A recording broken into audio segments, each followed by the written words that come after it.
So my brief today is going to try to answer a few questions. So to prevent another Hiroshima and or Nagasaki level attack from occurring, are the IAEA safeguard standards strict enough? And the short answer is no.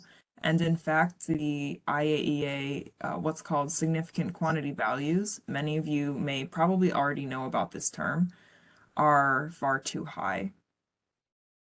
How much uranium or plutonium do you need to build a weapon that could cause Hiroshima or Nagasaki scale casualties? And as previously published by other authors before me, you really only need about 10% of what the IAEA currently states as their kind of official significant quantity values in order to get these kinds of scale casualties.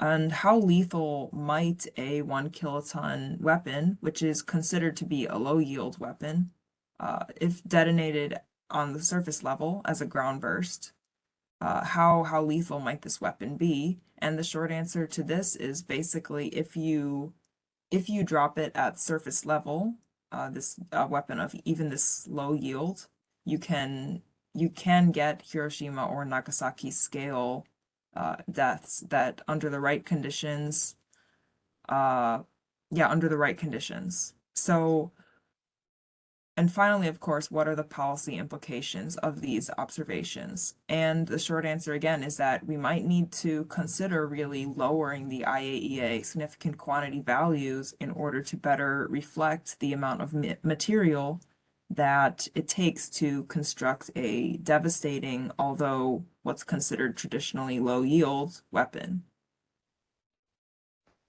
So first let's take a look at what are the current IAEA SQ values, which I'm going to claim are now obsolete since they've been established already 44 years ago in 1977.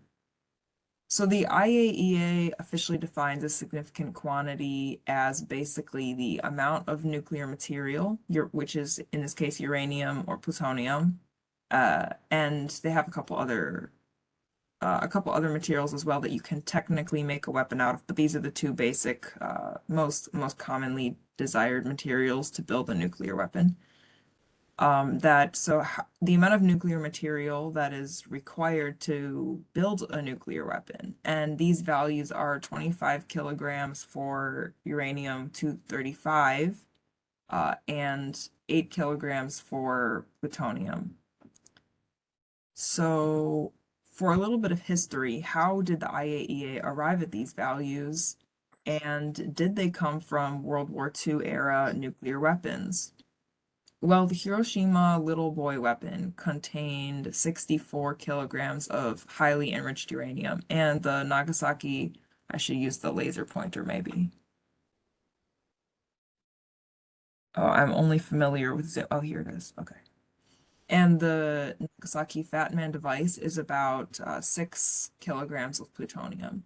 And on the right, you can see I have the IAEA SQ values printed for comparison. And one might wonder why the Nagasaki value seems to match 6 and 8 kilograms are pretty close. But for Little Boy, the material quantity used was much higher than what the current IAEA significant quantity value is. And because of this large discrepancy, I just wanted to briefly make the point that this large difference is because the Hiroshima type weapon is now completely obsolete technology and what's called a gun type device. And in those days, it required far more physical material in this kind of weapon to achieve the same result than a modern design. But the Nagasaki weapon, on the other hand, which is what's called an implosion device, requires far less fissile material.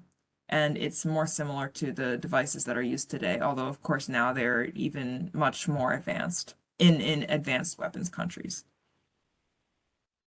So I would make the conjecture that the IAEA has set their standards based on this kind of World War II era implosion devices that produce about Hiroshima slash Nagasaki level uh, casualties.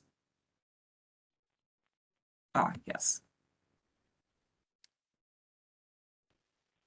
So this chart, which is from Dr. Tom Cochran's work, further clarifies exactly where the IAEA is getting their SQ values from. Here you can see the Nagasaki yield of the weapon, about 20 kilotons.